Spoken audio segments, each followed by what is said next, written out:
bigay. So, gagataan. Itong gataan. Para hindi masira. Sayang din naman. Alright, blanch. Ba-blanch lang natin siya saglit.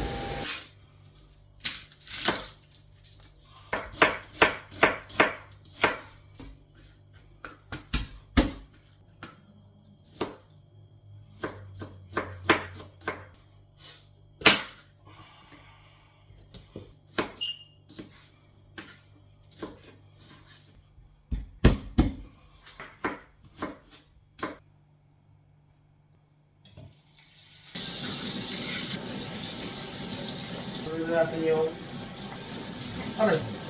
magsalin tayo dito. Hindi sobrang dami nito guys.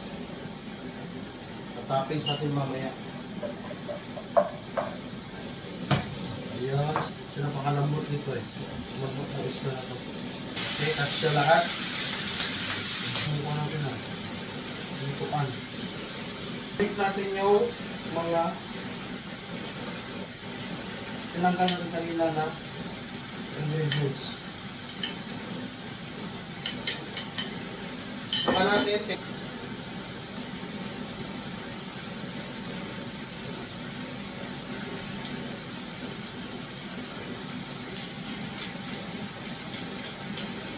spray para may konting sip.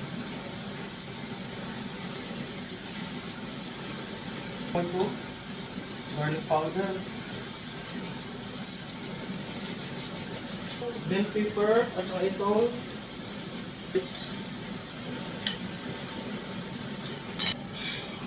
alokon muna siya. Okay natin ito.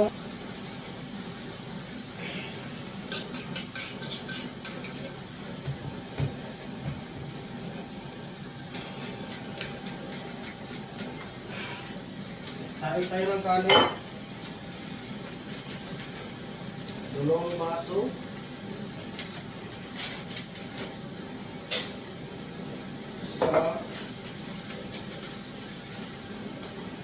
Ito lang, dalawa.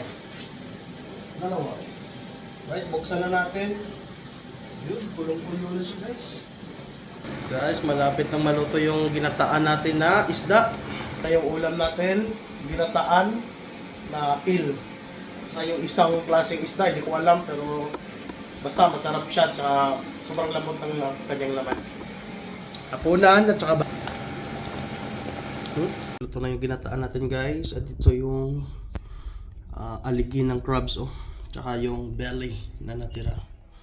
So kain tayo. Grabe. So yun, tikman natin itong ulam. Yung sarsa niya. Wow. Tikman natin to. Sobrang lambot ng karne ng isda na to.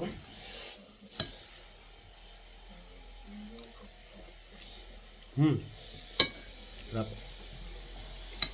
Okay. Sarsa niya. The best. Panalo.